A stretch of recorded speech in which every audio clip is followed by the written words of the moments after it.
جنتی ہیں. بھئی سارے جنتی ہیں، اس میں تو شک کی کسی سنی کو نہیں ہے. کوئی رافضی ہو تو ہم اس کا ہمارا کوئی تعلق ہی نہیں. لیکن کہیں ہم کہیں گڑبڑ تو نہیں کر رہے ہیں، یہ بھی سوچنا پڑے گا. کیونکہ میرے نبی نے فرمایا الحسن والحسین سیدا شباب اہل الجنہ. او بھائی اگر سارے جنتی ہیں تو یہ حدیثوں کا کیا کرو گے؟ کہیں یہ حدیثوں کو رگڑنے کے لیے تو یہ نعرہ نہیں لگایا جا رہا.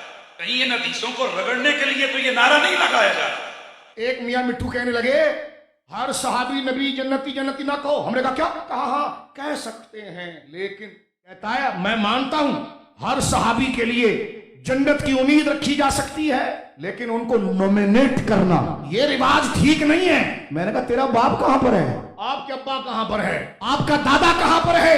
اگر یہ نعرے سے تجھے تکلیف حضرت معاویہ کی ہو رہی ہے، میں پوچھتا ہوں کہ ذرا کھل کر پھر بات کر. اور سن لو مفتی صاحب، آپ نے یہ فتویٰ دے کر سنیت کی خدمت نہیں، شیعوں کو خوش کیا ہے، شیعوں کو خوش کیا ہے.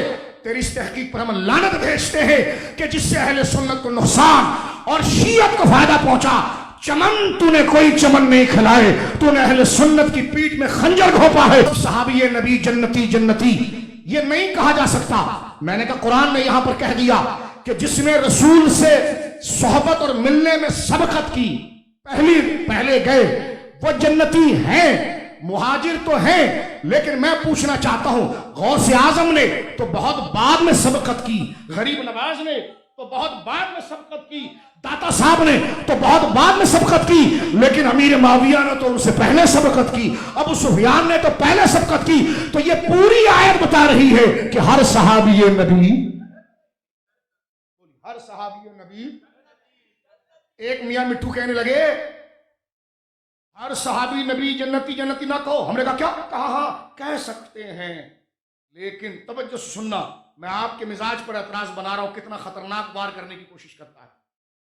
کہتا ہے میں مانتا ہوں ہر صحابی کے لیے جنت کی امید رکھی جا سکتی ہے، ہر صحابی کے لیے جنت کی امید رکھی جا سکتی ہے، لیکن ان کو نومینیٹ کرنا، نام لے کر بالتعیین ہر ایک کو جنتی کہنا، یہ رواج ٹھیک نہیں ہے. میں نے کہا تیرا باپ کہاں پر ہے؟ مرنے کے بعد مفتی صاحب آپ کے ابا کہاں پر ہے جن کی قبر پر ہر جمعرات کو پہنچ جاتے ہیں؟ آپ کا دادا کہاں پر ہے؟ توجہ ہے، کیا اس کا نام آیا ہے قرآن میں کہ یہ جنتی ہے؟ کہا جائے گا نہیں وہ تو متقی پرہیزگار ہیں. تو میں نے کہا جب متقی پرہیزگار جنتی ہے تو صحابہ سے بڑا کون جنتی ہوگا؟ ایک بات سنیے ذرا میرے دوستوں بزرگوں، جب وہ خود اپنے فتوے میں لکھتا ہے کہ جب سارے صحابہ متقی ہیں ہم مان رہے ہیں، پرہیزگار ہیں ہم مان رہے ہیں، تو میں نے کہا جب متقی مان رہے ہو سارے صحابہ کو، شروع میں ہی اپنے موقف سے ہار رہے ہو، تو یہ تو قرآن کریم نے واضح طور پر سورہ ہجر میں فرمایا آیت نمبر 45 اور 46 میں ان المتقین فی جنات وعیون، متقی جنتوں میں ہوں گے، باغات میں ہوں گے اور چشموں میں ہوں گے. ادخلوها بسلام آمنین، اللہ فرماتا ان میں داخل ہو سلامتی اور امن کے ساتھ. یعنی عجیب دیکھیے، کہتے ہیں ہر صحابی نبی جنتی نہیں کہنا چاہیے. ہم نے کہا کیوں؟ صحابہ جنتی کہ نہیں جنتی ہیں، لیکن امید رکھی جائے وہ جنتی ہے، امید رکھی جائے.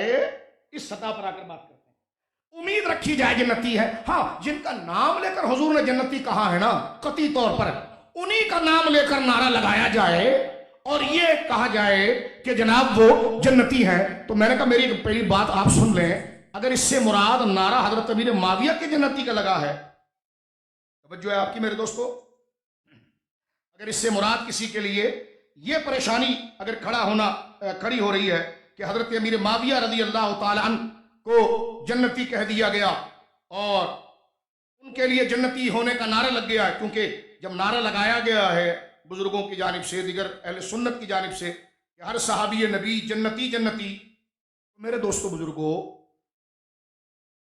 جب نیکوکاروں سے زیادہ خیر ان کے پاس ہے اور ان سے جنتی ہونے کی امید رکھنا ہے تو کیا یہ بات کرنا کہ ہمیں امید ہے کہ وہ جنتی ہوں گے، تو میں نے کہا پگلے یہی تو ہم کہہ رہے ہیں ہر صحابی جنتی جنتی، اور کیا کہہ رہے ہیں. جو آپ کی کیا غوث اعظم غریب نواز حضور داتا صاحب تمام اولیاء اور پھر آگے آ جائیے امام زین العابدین امام باقر امام جعفر صادق سرکار موسیٰ کاظم سرکار امام علی رضا بتا ان کا نام لے کر جنتی کہا گیا ہے؟ کہہ گا نہیں. تو میں نے کہا ان کا نعرہ کیا جنتی ہونے کا لگائیں گے کہ نہیں لگائیں گے؟ اگر یہ نعرے سے تجھے تکلیف حضرت معاویہ کی ہو رہی ہے تو میں پوچھتا ہوں کہ ذرا کھل کر پھر بات کر اور کہے حضرت موسیٰ کاظم کو جنتی نہیں کہا جائے گا معاذ اللہ. کوئی کہے آپ میری بات سمجھ رہے ہیں؟ پھر بول امام زین العابدین کو جنتی نہیں کہا جائے گا معاذ اللہ. اگر یہ کہہ دیں تو ادھر کے تو پیسے گئے ادھر کا تم بن بھی جائے گا. میں یہ کہتا ہوں کہ جس طرح حضرت امام جعفر صادق جنتی ہیں, بولو امام جعفر, آپ 2 دفعہ جنتی کہ امام جعفر صادق, امام زین العابدین, امام باقر, جس نے جنت میں جانا ہے وہ نعرہ لگائے. ان کو اس نعرے کی حاجت نہیں ہے, یہ ہماری ترجمانی ہے میرے دوستو. امام زین العابدین, امام باقر, امام جعفر صادق, امام موسیٰ کاظم, امام علی رضا, امام تقی, امام نقی, امام حسن عسکری, حضرت غوث اعظم, حضرت غریب نواز, حضرت بابا فرید, خود وہ بھی لگا رہا ہوگا. تو میں نے کہا شرم کرو, جب ان ہستیوں کے لیے یہ نعرہ منع نہیں اور خیر کی امید پر ہے تو پھر جلیل القدر صحابہ کے لیے نعرہ لگانا کہ ہر صحابی نبی. کیسے ہو سکتا؟ یہ کیا سازش ہے؟ اور سن لو مفتی صاحب, آپ نے یہ فتویٰ دے کر سنیت کی خدمت نہیں, شیعوں کو خوش کیا ہے, شیعوں کو خوش کیا ہے. تیری اس تحقیق پر ہم لعنت بھیجتے ہیں کہ جس سے اہل سنت کو نقصان اور شیعت کو فائدہ پہنچا. چمن تو نے کوئی چمن نہیں کھلائے, تو نے اہل سنت کی پیٹھ میں خنجر گھونپا ہے. انشاءاللہ گلی گلی تم جیسے چھپے رافضیوں کا مقابلہ ہوگا اور نعرہ لگایا جائے گا ہر صحابی نبی, ہر صحابی نبی, ہر صحابی نبی, ہر صحابی نبی, ہر صحابی نبی. اب دیکھیں اتنا مروڑ آیا اس نعرے سے, بزرگوں نے لگایا, سارے لوگوں نے لگایا, مروڑ آ گیا. اب پورا فتویٰ لکھ دیا. میں نے کہا اس کا مطلب ہر صحابی نبی جنتی سے چڑھنے سے مراد جن کا نام لیا گیا تھا آپ کو اس پر اعتراض. کہا گیا ابو بکر صدیق جنتی, حضرت عمر جنتی, حضرت عثمان جنتی, حضرت علی جنتی, حضرت حسین جنتی, حضرت حسین جنتی. کہ لگے وہ تو متعین ہے. میں نے کہا ساتھ میں یہ کہا گیا نا سارے صحابہ کے ساتھ بالترتیب جو سب کے درجے اور منزلت ہے قبل فتح اور بعد فتح. جنتی حضرت معاویہ جنتی. میں نے کہا اگر حضرت معاویہ کے جنتی کا نام نہیں لکھا جا سکتا تو نے خود اپنے فتوے میں رضی اللہ تعالیٰ عنہ کیوں لکھا؟ نہیں لکھتا نا رضی اللہ تعالیٰ عنہ, کیونکہ رضی اللہ راضی ہوا ان سے, کہتے وہ امید ہے. تو میں نے کہا جب تجھے یقین نہیں ہے تو پھر کیوں نعرہ لگا رہا ہے؟ تو جب رضی اللہ عنہ کہہ رہا ہے تو یہی رضی اللہ کا ترجمہ ہوگا جنتی جنتی جنتی. ہر صحابی نبی, اور نعرہ لگاؤ سنیو یہ جہاد کا وقت ہے, ہر صحابی نبی, ہر صحابی نبی,